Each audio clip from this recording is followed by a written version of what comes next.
terinfeksi virus corona dapat memiliki gejala yang parah dan memberatkan jika mempunyai komorbid atau penyakit penyerta. Dalam diskusi daring 5 Agustus lalu, Kepala Dinas Kesehatan DKI Jakarta Widya Stuti menegaskan diabetes merupakan salah satu komorbid utama di kalangan pasien positif COVID-19 di ibu kota. Akibat diabetes yang diderita, para penyandang COVID-19 mengalami pemberatan kondisi kesehatan. Selain diabetes, penyakit penyerta lain yang bisa memperburuk kondisi pasien COVID adalah hipertensi, penyakit paru, jantung, dan DBD.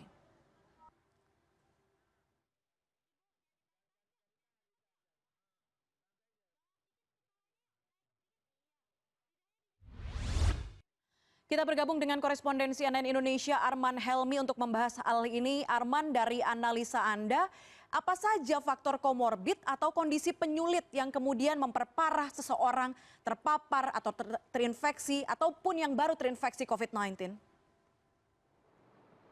Ya, Puspa, tadi saya berdiskusi atau berbincang-bincang dengan salah seorang internis atau spesialis penyakit dalam dari Perhimpunan Ahli Penyakit Dalam Indonesia atau PAPDI, Dr. Eka Ginanjar. Beliau menyatakan bahwa untuk saat ini faktor komorbid atau kondisi sebelumnya yang menjadi penyulit daripada seseorang terpapar COVID-19 itu ada 3 golongan penyakit yang berada pada 3 teratas. Yang pertama adalah penyakit hipertensi, kemudian urutan kedua adalah penyakit diabetes mellitus, dan ketiga adalah penyakit jantung dan pembuluh darah, seperti itu. Kenapa 3 penyakit ini atau 3 golongan ini menjadi faktor komorbid cukup sulit atau sangat berisiko terhadap mereka yang terpapar COVID-19 maupun mereka yang baru saja terinfeksi, seperti itu. Ada menurut Dr. Eka Ginanjar ada hipotesa ataupun juga teori kedokteran, Puspa, yang sebelumnya sudah menyangkakan bahwa penyakit jantung dan pembuluh darah atau penyakit kardiovaskuler, penyakit degeneratif, penyakit metabolik seperti diabetes mellitus, hipertensi, dan juga penyakit jantung tadi itu adalah penyakit kronis. Ya, mereka tergolong penyakit kronis atau penyakit degeneratif yang telah terjadi bertahun-tahun, yang telah terakumulasi bertahun-tahun, sehingga juga menyebabkan beberapa komplikasi-komplikasi yang juga telah terjadi secara menahun, seperti itu. Seperti misalnya kalau kita berbicara soal penyakit jantung, dia bisa menyebabkan penyempitan pembuluh darah, kemudian juga hipertensi, juga bisa menyebabkan pembengkakan pada jantung. Itu merupakan salah satu hipotesa atau teori kedokteran yang dianggap cukup sahih oleh mereka yang berada di Perhimpunan Ahli Penyakit Dalam atau PAPDI. Ya, seperti itu. Ini teori atau hipotesa yang pertama. Kemudian bagi Dr. Eka Ginanjar mengatakan bahwa mereka yang sudah terserang atau terpapar penyakit degeneratif seperti hipertensi, diabetes, dan penyakit jantung ini, mereka kondisi fisik tubuh mereka itu sudah semakin hari semakin lemah, sehingga akan lebih mudah untuk terpapar atau terserang virus dari luar. Itu yang pertama. Kemudian alasan yang kedua ini merupakan adanya fungsi atau peranan daripada reseptor khusus. Reseptor khusus ini disingkat AC2, ACE2, atau kepanjangannya adalah reseptor angiotensin converting enzyme. Nah, reseptor ini berfungsi atau berada pada umumnya pada pembuluh darah manusia, kemudian juga ada pada jantung, ada pada saluran pencernaan, dan di mana reseptor angiotensin converting enzyme ini dia sangat berperan untuk mengatur sistem hipertensi atau mengatur sistem tekanan darah daripada manusia, karena dia sejatinya berada di dalam darah. Nah, apabila ada pasien atau mereka yang sudah terkena hipertensi atau terkena penyakit jantung koroner, maka reseptor angiotensin converting enzyme atau reseptor khusus AC2 yang berperan di dalam tubuh mereka ini sudah berfungsi tidak baik, sehingga dia akan lebih mudah virus untuk masuk ke dalam tubuh, karena fungsi atau peranan daripada reseptor ini sudah tidak semakin baik, seperti itu, Puspa. Jadi ini yang perlu dikritisi atau perlu diketahui oleh masyarakat, bahwa kenapa 3 golongan penyakit ini menjadi komorbid terbesar. Karena yang pertama tadi hipotesa atau teori kedokteran bahwa penyakit-penyakit hipertensi, diabetes, dan penyakit jantung adalah penyakit degeneratif yang telah terjadi secara menahun, di mana komplikasinya pun terjadi secara menumpuk secara bertahun, menyebabkan kondisi fisik pasien semakin melemah, ditambah lagi dengan reseptor khusus yang berfungsi untuk mengikat virus di dalam tubuh yang disebutkan dengan reseptor AC2 tadi itu sudah tidak berfungsi dengan baik.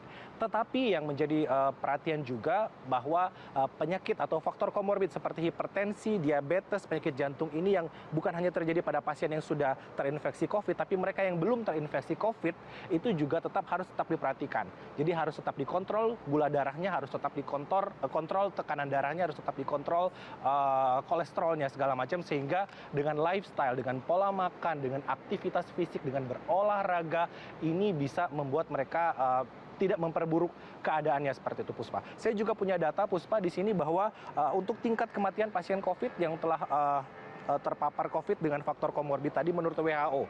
Yang pertama, WHO mengatakan bahwa penyakit kardiovaskuler atau penyakit jantung itu menempati atau memperoleh persentase 10,5% tingkat kematiannya. Kemudian urutan kedua, diabetes ya dengan perolehan persentase 7,3% tingkat kematiannya. Kemudian di urutan ketiga ada penyakit paru obstruktif kronis atau penyakit PPOK yang memiliki tingkat kematian sebesar 6,3%. Disusul pada urutan keempat dan kelima adalah penyakit hipertensi 6% dan penyakit kanker 5,6%. Ini menurut data Badan Kesehatan Dunia. Saya juga punya data dari situs COVID-19 atau covid19.go.id untuk tingkat penularan orang dengan komorbid. Ini artinya bagi mereka yang baru saja terinfeksi COVID. Yang pertama, hipertensi itu memiliki 51% untuk menjadi buruk keadaannya. Kemudian juga diabetes 34,5% dan penyakit jantung di urutan ketiga 20,5%. Jadi itulah sebabnya tadi yang dikatakan oleh Persatuan Ahli Penyakit Dalam Indonesia PAPDI, hipotesa ditambah lagi dengan keterangan-keterangan reseptor khusus yang sudah tidak berfungsi dengan baik sehingga membuat penyakit jantung, diabetes ini juga menjadi salah satu komorbid atau mempersulit mereka yang sudah terpapar dengan COVID-19 seperti itu. Jadi yang harus diperhatikan saat ini bagi mereka yang sementara dirawat dengan COVID-19 yang punya faktor komorbid atau yang punya penyulit tadi. Yang pertama, yang harus dijaga agar supaya tidak menyebabkan gangguan pernapasan. Kemudian yang kedua, yang perlu dijaga supaya tidak menyebabkan gangguan jantung atau gangguan irama jantung.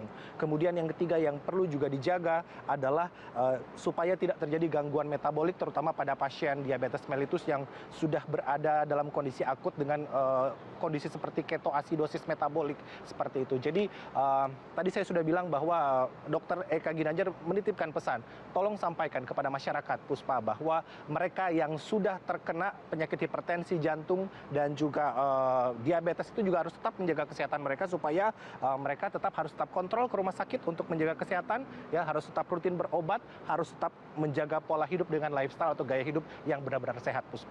Oke, artinya bukan hanya untuk penderita tadi hipertensi, diabetes ataupun penyakit jantung atau paru yang harus wajib menjaga, sadar dengan diri mereka, sadar dengan interaksi mereka di luar, tapi juga keluarga mereka juga harus sadar ya bahwa mereka melindungi orang lain yang mungkin punya penyakit komorbid, punya penyakit penyerta yang bisa memberatkan dan bisa menyebabkan hal-hal buruk terjadi karena COVID-19 ini. Arman Helmi, korespondensi CNN Indonesia, terima kasih banyak atas laporan Anda. Oke, dari Jakarta kita kembali